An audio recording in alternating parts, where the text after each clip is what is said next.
Mukhang malakasan talaga ang pasarela ni Herlene Budol sa kasagsagan ng National Costume Competition. So makikita niyo yung talagang pinaka-perfect na pasarela niya or yung tinatawag natin na Squammy Walk para sa Binibining Pilipinas.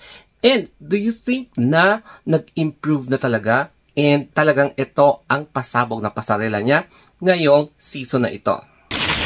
Silent killer talaga si Herlene Budol pagdating sa pasarela. Kaya ang daming na-amaze sa kanyang bagong pasabog na pasarela. Wow! As in, pati ako na-amaze kasi ang video na ito is nakita nyo na may bago. So, may bagong pasabog. Nakita natin yung hips niya. So, mukhang kinembot niya na todo yung kanyang hips and makikita nyo na very Latina yung the way she walks sa stage. And patikim pa lang yan sa national competition. Kaya makikita nyo na ang ganda ng execution ng kanyang Squammy Walk. So, parang napameditate tuloy ako. Ayan, o diba? Mapapameditate ka talaga sa kanyang Squammy Walk. So, makikita nyo na, as in, ang laki ng pagbabago ng kanyang walk. So, one more time, ipakita ulit natin yung kanyang Squammy Walk. Ayan. So, yan yung difference before yung sa press presentation ng Binibining Pilipinas. And yes, yan yung kanyang one-piece swimsuit. If you are going to remember, yan yung ipinamalas niyang walk sa press presentation ng Binibining Pilipinas.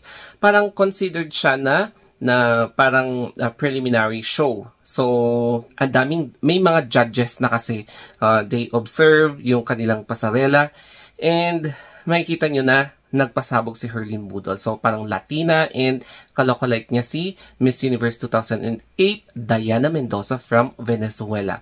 So, ngayon, titignan natin yung difference. So, another video. Yan yung pinakita ko kanina na video. Babalik natin. And yan yung pagbabago. Nakita nyo ba yung pagbabago? Medyo lumakas yung paghampas niya sa hips.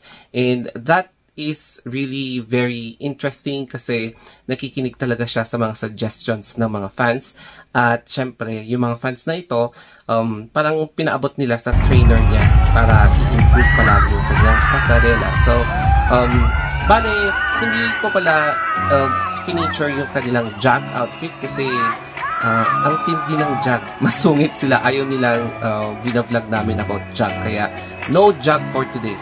Yung ibang headlines na lang na nag-walk si Herlene Budol.